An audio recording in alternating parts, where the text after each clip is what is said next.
Gözümün ağı karası, canımın can parası. Bugün eskerdi yaman, çok çəkirəm həsrətini. Məni xoşbəxt elədi, amma qismət belədi. Bilirəm ki, vətənə etməlidir xidmətini. Əskər elə daimi, çiynində silah kimi.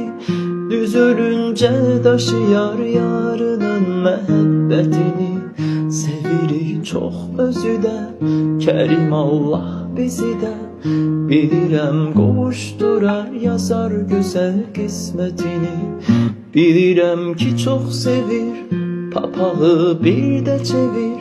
Görəcəksən ki, bitirdin il yarım müddətini.